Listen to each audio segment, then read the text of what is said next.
Y para enfrentar todos estos retos, para mí dos temas son medulares.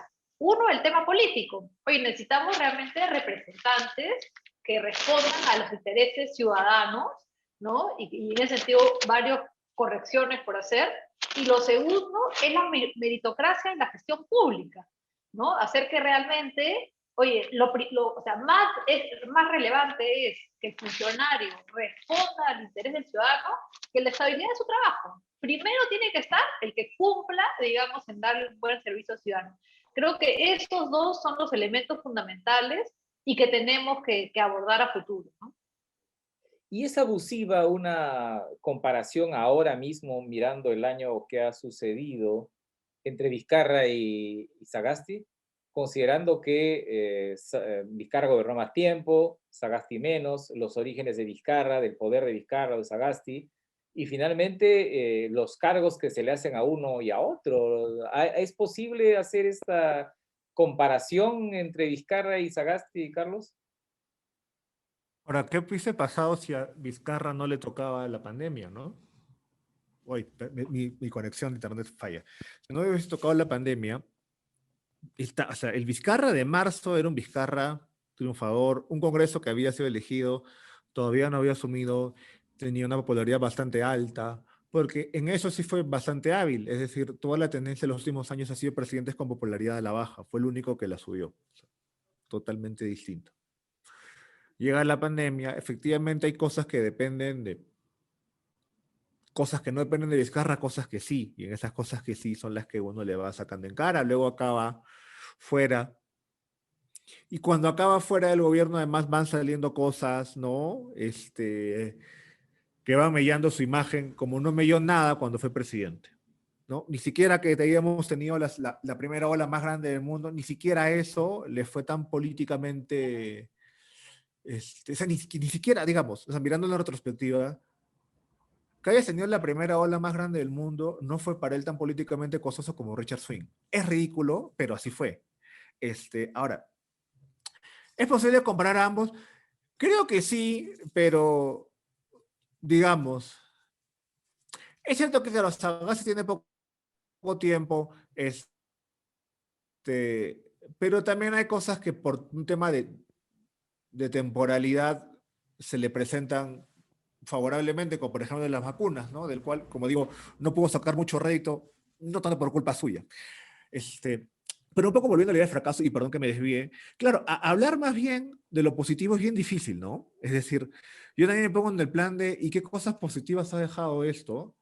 Y es bien yuca, ¿no? O sea, me cuesta así pensar, ¿No será hay el cosas balance? positivas y optimistas, ¿no? Sí, pero es difícil, o sea, demoraríamos como una hora sacando ideas, pero creo que No, hay, y que además ¿no? no es el momento para hacer el balance, ¿no? De repente esperar todavía que esto decante y termine, por lo menos que estemos todos vacunados.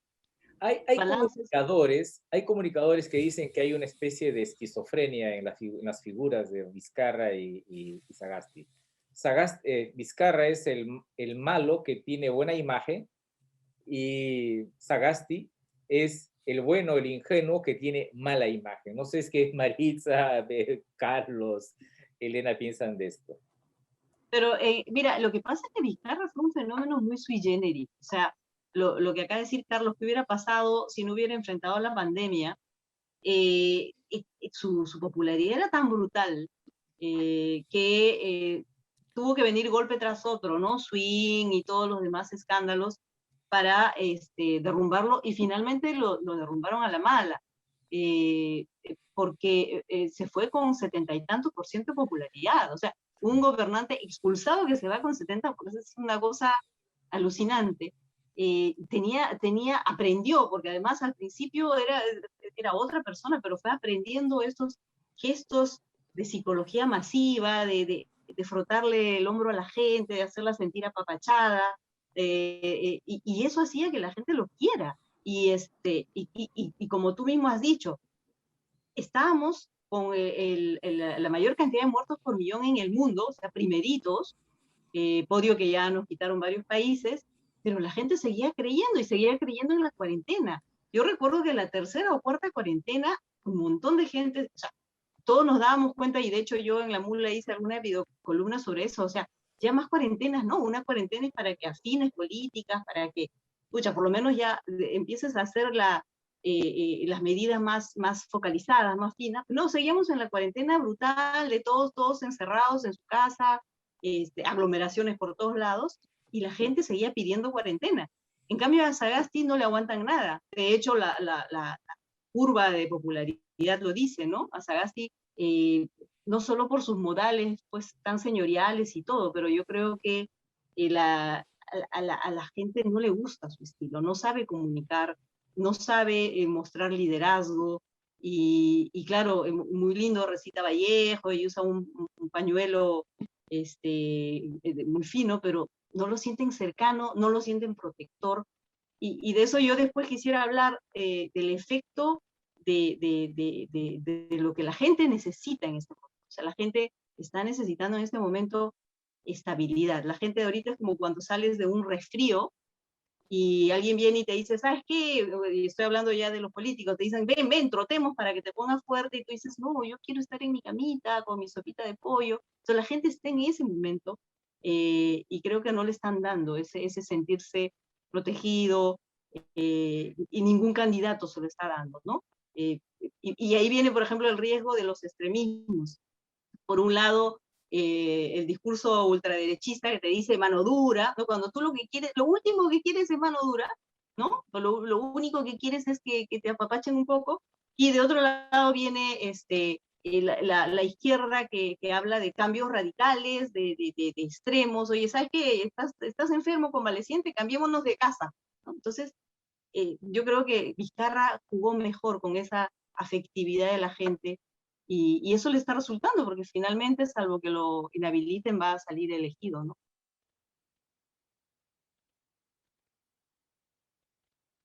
¿Qué piensas, Elena?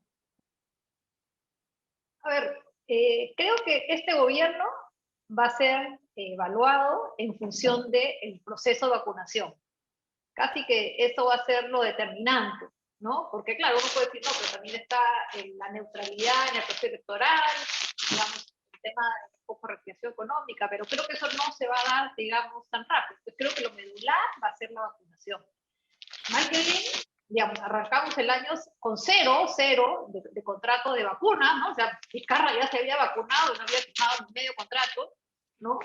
Y mal que bien, pues ya hay contratos por 40 millones de dosis, ¿no? Ya han empezado a llegar.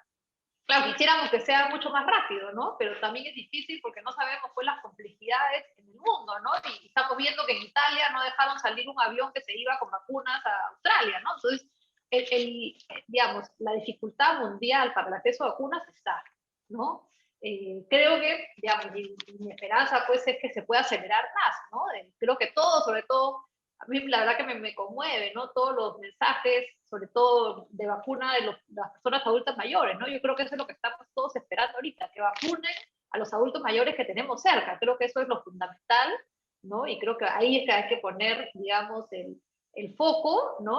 Qué bueno que los pasaron a primera fase, y ojalá pues que lleguen más rápido para que realmente esa capa esté vacunada, y que además pues no solamente por la, digamos, por la vulnerabilidad que tienen, ¿no? Porque la mayoría de personas fallecidas son de ese grupo etario, sino también pues porque son, digamos, te permite mejorar tu sistema de atención de salud en general, ¿no? Porque son los que terminan más en camas, en hospitales, en camas. Entonces creo que, digamos, el tema de la vacunación debe ser el centro. Y claro, también probablemente pondría ahí el tema de lidiar con un Congreso tan complejo, ¿no? Con normas pues, que sigue sacando, digamos, que van en contra, digamos, de la sostenibilidad fiscal, de la meritocracia, ¿no? Y que ya vemos varios casos pues, que han ido hasta el TC, y que el TC también felizmente está dando la razón, ¿no? Entonces yo creo que, digamos, es un escenario tan complejo. Digamos, si yo miro a nivel de resultados, oye, está clarísimo porque no tenemos vacuna, esta cuarentena, digamos, ha sido mucho más diligente que la cuarentena del año pasado, ¿no? Sí, en términos de comunicación, de repente ahí podría fortalecerse, ¿no? Pero claro, el año pasado siento que me tenían en la mecedora, ¿no? Digamos, no es que nos informaban de manera adecuada, ¿no? Y lo otro es que quiero pensar en las personas, ¿no? Porque siento que, claro, estamos en una crisis y entonces los ciudadanos estamos buscando autoridades que nos orienten, ¿no? Que solucionen los problemas por nosotros. Y creo que también juega mucho más que los resultados objetivos que logran, en cuáles son las expectativas ciudadanas frente Claro, al escenario que tenemos por delante, ¿no? Elena, disculpe que me interrumpa, justo en ese punto, es curioso que los resultados no son tan valorados como los gestos, ¿no? De hecho, parece que cuando hay un acierto, como va a ser definitivamente el tema de las vacunas, la gente más bien tiende a pensar, bueno, esa era tu obligación, ¿no? O sea, ya, lo tuyo, no llega a sumarse a una aprobación consistente. ¿Tú qué piensas, Carlos? O sea, los gestos son más valorados que los hechos, o sea, el que se porta bien, el que cumple su tarea, el que trae las Corren, vacunas, sí, no, corren como por caminos no, que no se secan, ¿no? O sea, a veces son paralelos, a veces son inversos. El caso de, parece que Vizcarra leyó bien una demanda, no sé si la leyó bien, creo que muchos la leyeron bien, pero en todo caso él es quien la ejecutó, ¿no? Que tenías una demanda de la gente anterior a la pandemia de que hubiesen políticos que se hiciesen cargo, ¿no? Entonces, una figura más paternal. Uno puede decir que una figura paternal es incompatible con el concepto de ciudadanía. Sí, pero así somos también. Entonces, hubo una demanda fuerte pero de es que eso, aquí de alguien. una cosa Sí, chiquitita, y esta lógica de al padre se le perdonan errores, ¿no? O sea, eso lo suelto por sí, ahí, sí. claro, hasta que se queda con la plata de la pensión, ¿no? Que creo que sería el caso de las vacunas. O sea, ahí dices, no, ya, ¿no? O sea, que te llevas la plata de mi mamá, esa no te la perdono. Me parece. Pero sí le No perdonabas falta que le errores, pegues. claro, porque le perdonabas errores, Suena porque terrible. sí, salía siempre, no, tenía esos mensajes. Recuerdo una vez cuando Vizcarra habla en un mensaje a Nación y se le quiebra la voz. Ese tipo de cosas que tú no veías en política peruana, veías en la región, pero no veías acá. Me parece que eso iba en paralelo a un manejo de la pandemia que cada vez era más complicado, por no decir deficiente. Y entonces no se condice el nivel de popularidad que él tiene con el manejo, ¿no? Y creo que y más bien con Sagasti, sin hablar de cómo lo está manejando, si lo está manejando bien o mal, porque tengo algunos elementos de juicio, pero no lo suficientes, es un estilo distinto, ¿no? Que al inicio no te daba la impresión de estar a cargo del asunto. Digamos, entonces son dos cosas ahí, pues, ¿no? Uno es cómo efectivamente te haces cargo de eso y otro es cómo, entre comillas, lo vende la figura más visible. Y más bien Sagasti ha optado recientemente por una salida más inteligente que es no salir, ¿no? Claro. De eso de Vizcarra de salir siempre a Sagasti de decir con un estilo que no funciona muy bien para las circunstancias, a desaparecer un poco y dejarle a Violeta Bermúdez como la tarea de la ejecutora. Este, y eso es, y claro, creo que eventualmente en el balance posterior van a tener que hacerse ambas cosas, ¿no? Es decir, una es realmente cómo se manejó, cómo desde el Estado pudiste coordinar mejor para tener mejores resultados, qué cosas dejaste de hacer, por ejemplo, la compra de oxígeno, ¿no? Y otra es cómo eso lo bendice a la opinión pública, ¿no? Y me Ahora, parece que sí. yo creo que hay un tema que es crucial ahí, y es el parteaguas que implica los sucesos de noviembre, ¿no? Creo que el Vizcarra de hoy es resultado de noviembre, el Sagasti de hoy es resultado de noviembre, y entonces en la comparación noviembre es crucial. Me parece que ahí se acaban todas las expectativas. Porque si uno mira la aprobación de Vizcarra, es una aprobación que está bien vestida. Uno corría el velo de esa aprobación del 60, 70% y encontraba ahí expectativa, demanda, apoyo, respaldo, incluso esperanza, varias cosas de lo que se han dicho en estos últimos minutos. En cambio, la aprobación y desaprobación, tiene más desaprobación. La aprobación de Sagasti es una aprobación más desnuda. Ahí ya no hay confianza, ahí no hay expectativa, no hay esperanza, porque creo que todo eso mata noviembre. Y eso es crucial porque al inicio Marisa decía que un rasgo importante, yo creo que si se trata de encontrar lo positivo, Carlos, es la resiliencia de la gente, una resiliencia rápida, pero va acompañada de desconfianza, ¿no? Y eso es muy importante en el proceso electoral a cuya fase final entramos, porque esa mezcla de resiliencia y desconfianza explica que solo un candidato en la encuesta de IEP tuviese 13%, casi todos están, el resto está en un dígito. Entonces, claro, no se acumula porque esa resiliencia tiene varias lecturas: desconfianza, indiferencia. Así va a ser bien, bien difícil construir. Coincido con Elena, pues en realidad la primera obligación del próximo gobierno es vacunar, ¿no? Eso nunca nos ha pasado, porque supone que un gobierno tiene que plantearte un esquema de 6 meses primero. O sea, la gente quiere que un gobierno para que vacune. Esa es la verdad. Pero también ahí en el parteaguas que tú señalas hay una cosa importante. A Sagasti le han tocado ya los golpes de la campaña. Si bien a Vizcarra le caía con todo un congreso obstruccionista, cortoplacista, incluso ligado a mafias y todo, a él le han caído todos los medios de comunicación, todo Willax, que no dejan que algún éxito o mérito suyo se reconozca como tal y se termina pervirtiendo, ¿no?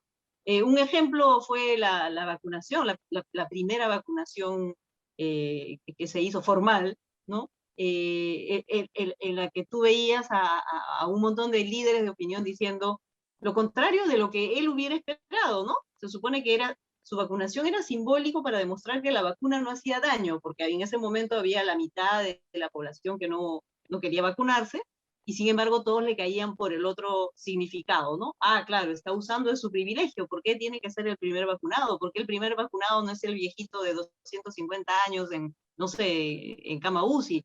Entonces, yo creo que a Sagasti le ha tocado bailar con la más, no diré fea porque suena sexista, pero la más desorejada, ¿no? En este caso podría ser yo. Pero ese es el problema, él le ha caído todo, o sea, ha tenido el doble de críticas, el cargamontón más brutal, y tampoco su estilo da para responder a eso, ¿no? No sé, sí, ahora, a muchos les puede parecer abusiva esta comparación. Vizcarra varios meses de la pandemia y solo 120 días probablemente Sagasti. Ahora, ¿de esto qué sale, no? ¿Qué poder va a salir?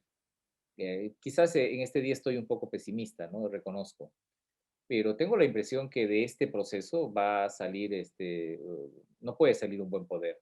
Tengo la impresión que las elecciones no van a resolver el problema político del poder.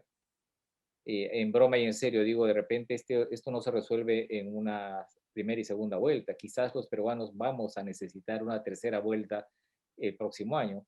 Y eso es complicado porque eso más o menos implica reconocer los límites de la política como una forma de organización, de gobierno, de gobernabilidad, de gobernanza, de estabilidad, de distribución, ¿no? De ponerle coto a los conflictos, a las ambiciones desmedidas.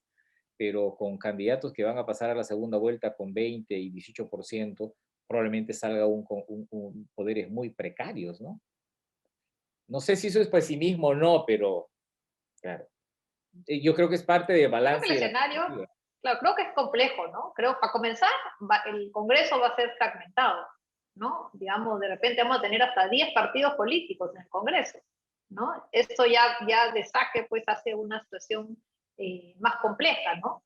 Ahora, y, digamos, viendo, digamos, para atrás lo que ha pasado, también es el tema, pues, de que acá no se sabe concertar, ¿no? Acá hay esta idea de que o tiene mayoría absoluta o no gobiernas, y creo que también eso es un error, ¿no? O sea, creo que hay que escuchar, hay que construir consensos, hay que, digamos, claro, presumiendo, pues, que hay el interés, digamos, común, ¿no? Como base, que no necesariamente se verifica, pero el escenario sin duda va a ser complejo. Creo que, digamos, lo difícil es que no hay, pues, líderes políticos cuajados que vayan a estar en ese congreso, digamos, liderando la construcción de consensos, ¿no? Y, digamos, tratar de avanzar, ¿no? Creo que eso es la dificultad, ¿no? Y quien esté en el Ejecutivo, digamos, creo que, digamos, es difícil, digamos, pensar en cuál va a ser el norte, ¿no? De cualquiera de estos gobiernos, cualquiera de estas opciones que tenemos por delante, ¿no? Pero creo que también, digamos, yo siempre buscando el ángulo positivo, ¿no? Pero creo que digamos, lo que sí va a pasar es que yo creo que todo, o sea, va a haber mucho más involucramiento ciudadano, no solamente de los jóvenes, sino de toda edad. O sea, creo que hay una toma de conciencia de que hay que arreglar estos problemas que tenemos, digamos, y que nos jalan para atrás, ¿no? Desde el sistema de salud, reforma política y todo lo que hemos venido comentando. Claro. Eh, Carlos.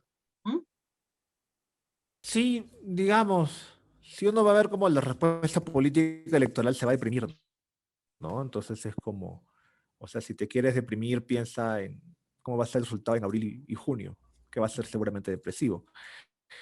Este, claro, ¿cuál sería la solución? Claro, como dice Elena, un involucramiento más activo de la gente, sí. Creo que hay un interés y un ánimo, pero no hay como las vías de canalizarlo y la verdad tampoco sé cómo se pueden construir, ¿no? Lo digo porque siempre hay como ese intento de varias organizaciones de crear mecanismos para canalizar demandas de manera institucional y nunca funciona, la gente no se mete, entonces posiblemente en realidad no lo quieran tampoco, ¿no? Eso me lleva a pensar en las marchas, ¿no? O sea, las marchas de noviembre tenían un objetivo muy inmediato que era sacar un presidente que se transformó así, ¿no? Los resultados eran concretos, eh, no necesariamente tenías que estar de acuerdo con alguien, tenías que estar en contra de algo, lo cual además hacía todo más fácil, ¿no? Más amplio. Pero de ahí, por ejemplo, ya a llevarlo a un nivel, es mucho más difícil, ¿no? O sea, ¿cómo traduces ese ánimo por ejemplo, en una política pública? Es más complicado y no necesariamente creo que todos los involucrados quieran, ¿no? Porque también no hay un desinterés, más que desinterés es desánimo, distancia, desconfianza, en fin.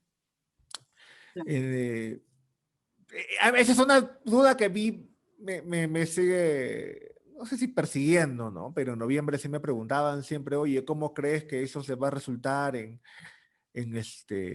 va a mejorar nuestro sistema, ¿no? Nuestro sistema político en general? Yo, no sé, creo que no, ¿no? Porque no sé cómo se canaliza eso. Sigo sin saberlo, sigo creyendo que no. El reto quizás sea cómo lograr que eso efectivamente ocurra. Claro. Yo quisiera meter un tema que ya va más a futuro, al término de todo esto, cuando pase el temblor, vamos a tener 115.000 o muchos más fallecidos. Eh, las heridas de una vivencia espantosa que creo que ninguna generación anterior ha vivido de esa manera y a nivel planetario. ¿Cuáles van a ser las secuelas, lo que vamos a tener que reconstruir? ¿Cómo vamos a poder, no sé, abrazarnos y consolarnos al final? O sea, va a haber, hablando del plano solamente de salud, va a haber una cantidad de gente con secuelas físicas que todavía no se hace un balance ni hay una estrategia para ver cómo se va a curar y sanar toda esta gente. Está la secuela psicológica que va a quedar en todos, en nuestros ancianos, en nuestros niños, de esta vivencia de encierro forzoso. Un poco el tema suelto es ese, ¿no? ¿Qué secuelas vamos a tener que priorizar y cuáles no? Porque este proceso, bueno, sigue, pero en algún momento va a terminar y plantear esos desafíos, ¿no? Ahí yo tengo un problema con la resiliencia, ¿no? Porque podría ser que la resiliencia tenga un límite propio que es que conlleve poca memoria. Ya de hecho, del periodo de violencia, donde hubo mucha resiliencia, hubo también muchas dificultades para construir la memoria, porque además habían sectores interesados en no construir la memoria. Esta resiliencia tiene, creo, ese riesgo, ¿no?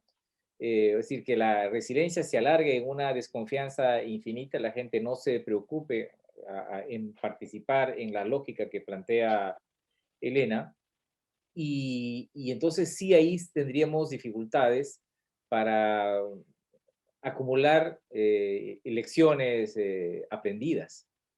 Mira, en este momento sucede que tenemos 110.000 muertos. se supone que son las cifras no oficiales.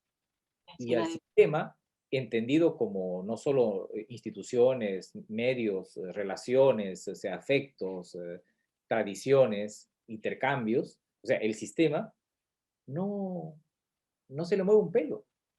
Y 110.000 muertos implican miles de huérfanos menores de edad.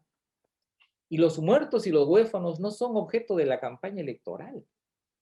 Y entonces es muy probable que la gente vaya a tener que sanar sus heridas más privadamente, ¿no? No estamos, por ejemplo, hoy día discutiendo en el Perú como un eje de política pública el tema emocional, el tema mental. Es curioso porque antes de la pandemia se ha discutido más el tema emocional que ahora se discute. Entonces, ahí creo que hay riesgos. Y un segundo riesgo asociado a lo que señalas es que el conjunto de las explicaciones parecen siendo incompletas, ¿no? Una explicación solo económica, una explicación solo política o una explicación solo sanitaria, cuando en realidad creo que necesitamos una explicación más colectiva, más integral. Ya tenemos experiencia de eso, ¿no? Basadre decía que la explicación de la guerra con Chile fue una explicación incompleta, y la verdad es que en relación a lo de Perú-Chile, a la guerra con Chile, no hemos terminado de tener una explicación completa, no lo hemos procesado, ¿no? Y ha La guerra pasado, interna, finalmente. en fin. Claro. Finalmente ni de la guerra interna, no tenemos conclusiones. Y las que hay se siguen cuestionando y se siguen revisando, ¿no? ¿Qué opinas, Elena? Bueno, creo que sin duda el tema de salud mental va a ser muy relevante, ¿no? Más allá de todo lo más tangible, de la economía, los ingresos, la salud, la educación, el tema de salud mental, como dice, ¿no? O sea, uno es el tema de la pérdida de personas cercanas. Dos, el aislamiento, ¿no? El aislamiento tanto tiempo, digamos, y todo lo que ello ha implicado, ¿no? Y tercero, yo quisiera añadir más ahí el tema de la violencia contra la mujer, ¿no? A mí, y la verdad que es un tema que me preocupa mucho, ¿no? Que estaba mirando las cifras temprano, y realmente pues había un incremento muy serio, ¿no? En tanto, en todas las denuncias, en casos de violación de niñas, de adolescentes, realmente es pavoroso, y creo que eso, bueno, existía antes de la pandemia, pero lamentablemente se ha acentuado, y creo pues que urge una acción, ¿no? Este tema que también es pues un tema de salud mental y de seguridad, y tan relevante, digamos, para tantos peruanos, ¿no? Pero yo lo que creo es que, claro, ahorita no estamos pensando en soluciones porque todavía no hay un horizonte claro, ¿no? O sea, no es que podamos decir ya se acaba el confinamiento en tal fecha, ¿no? Lamentablemente todavía lo que vemos es que por lo pronto hasta fin de año vamos a tener que seguir teniendo pues bastantes restricciones, ¿no? Pero sin duda que el tema de salud mental tiene que estar en la agenda de todos, ¿no? Probablemente tanto o más relevante que todos los otros temas más tangibles de los cuales hemos conversado. ¿Habrá memoria de esto, Carlos? ¿O memoria y resiliencia? ¿Solo resiliencia sin memoria? ¿Cómo nos curaremos de esto? Ahora, el lado, no sé si oscuro, pero no sé si además del elector, pero en general, gran parte de los peruanos han sido resilientes con sus políticos, en el sentido que han resistido, han tenido desconfianzas a ellos, no les han creído, no creen en sus instituciones, por lo general con las cosas que han votado, lo que luego sus presiones hicieron no se condecían con lo que parecía de manera sistemática y no hicieron nada. Es decir, no hubo un estallido de protesta, no, en otros países ese ánimo, tú decías acá, no, tiras un fósforo y se prende, y acá no se prendió. Uno podría decir, bueno, somos un poco resilientes, ¿no? Como aguantas, aguantas, aguantas, aguantas y sigues. Este, la gran protesta del año pasado no fue por un tema de sanitario, fue por un tema político y que no tenía que ver siquiera con, ¿no? Y era como, irónicamente era como que regresan las cosas a como eran la semana anterior, ¿no? Me parece bien. Y además me parece que, claro, ahí sí encuentras una relación entre ese desánimo y las protestas, claro, pero era básicamente retomemos el curso. Ahora la distancia, no, se ve así, era como, claro, te alejas un poquito, regresemos a eso. Entonces, volviendo al tema de la resiliencia, sí, ¿no? Es decir, puedes como aguantar, aguantar, aguantar y seguir sin tener una respuesta a eso, ¿no? Una respuesta política, me refiero. Sea electoral, sean manifestaciones, ¿no? Y quizá pase eso, ¿no? Es decir, pasa esto, pasa la pandemia, alguien hará una evaluación, alguien dirá, quiero hacer un libro de esto, este, y las cosas pueden más o menos volver a su curso normal. No lo sé, pero en todo caso, quizá lo que sí me parece, concretamente, el resultado más saltante es que tu centro se te difumina un poquito, ¿no? Y opciones más de extremo que quizá en otras circunstancias no hubiesen aparecido, aparecen. Pero no sé si eso sea causa directa de la pandemia. Pero puede ser que no pase, que pase al final por agua tibia, ¿no? Que es lo que ha pasado varias veces también. En cualquier caso, no deberíamos canjear un año de cuarentena por 5 años de desastre, ¿no? Yo con eso eso me queda muy claro, ¿no? Ahora, hay un elemento adicional que se mencionó mucho en algún momento para comparar situaciones entre países y que se aplica para este caso. Yo recuerdo que cuando el estallido social en Chile, mucha gente se preguntaba por qué en el Perú la gente no estalla de esa manera. Eso fue mucho antes del 14N, por supuesto. Y decían, ¿por qué somos tan conformistas? ¿Por qué esto? ¿Por qué allá, con excesos terribles, pero la gente reacciona y exige al gobierno y culpa al gobierno? Y creo que aquí se puede aplicar esto de que de repente el peruano históricamente se ha acostumbrado a no esperar nada del Estado, ¿no? O sea, como tú decías, Juan, cada uno va a curar sus heridas solo, ¿no? Va a resolver sus problemas solo, y eso es bien triste, finalmente, porque no, se sigue sin esperar mucho del Estado. El tema del oxígeno, que para mí es un símbolo, como dije hace un momento, yo creo que eso ya debería ser parte de una rebelión social, pero la gente sigue haciendo sus chanchitas, las iglesias siguen poniendo plantas de oxígeno, como si el Estado no tuviera la obligación, ¿no? Entonces, ¿cómo será a futuro proyectándonos esa relación del peruano promedio, del peruano informal con el Estado, que finalmente es un padre muchas veces irresponsable? O sea, que no solamente no paga la manutención, sino incumple sus deberes más fundamentales, ¿no? O sea, eso va a estar muy presente en el balance final, ¿no? No sé, ¿qué dicen ustedes? Creo que efectivamente, digamos, yo coincido pues, en que no hay mayor expectativa del Estado, ¿no? Ahora creo que hay que cambiar eso, ¿no? Pero también viendo el lado positivo, es que en general, para la protección de las personas hay como varios círculos concéntricos, ¿no? O sea, tienes a tu familia, ¿no? Después la comunidad, sea como sea que se defina, digamos, entre amigos, familia más extendida, ¿no? Colegas, trabajo, ¿no? Y así vamos ampliándonos, ¿no? Para ampliar tu gobierno local, regional, nacional, ¿no? Y claro, lamentablemente sobre los gobiernos no tenemos expectativas, pero al menos las primeras círculos concéntricos muchas veces sí reaccionan, ¿no? Y creo que va a ser, pues como dicen, el eje, ¿no? Yo creo que no solo, pero sí en esa unión de tu familia, digamos, de tu comunidad, digamos, que enfrentar estos momentos tan difíciles.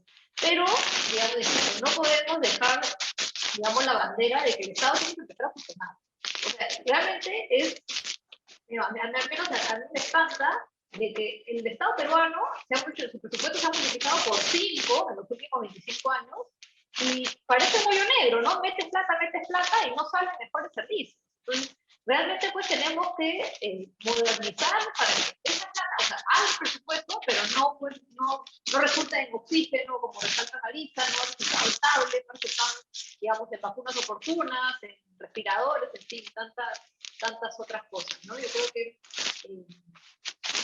digamos, creo que mucho también, sin querer sacarme, digamos, en la mochila, pero creo que mucho también va a depender de los jóvenes. Creo que esa energía renovada, digamos, otra forma de pensar, van a empujar el cambio.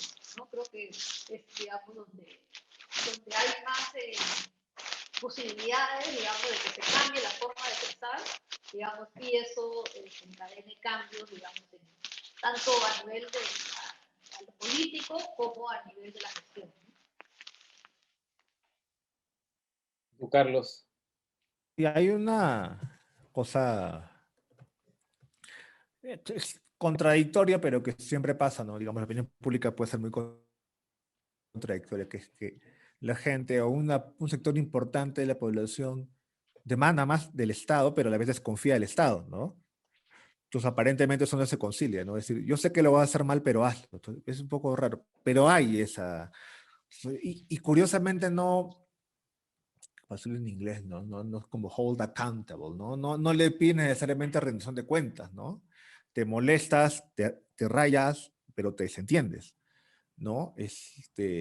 Muy pasivamente. Pero hay eso, ¿no? Y sí, pues el Estado que se ha vuelto como al centro de la discusión,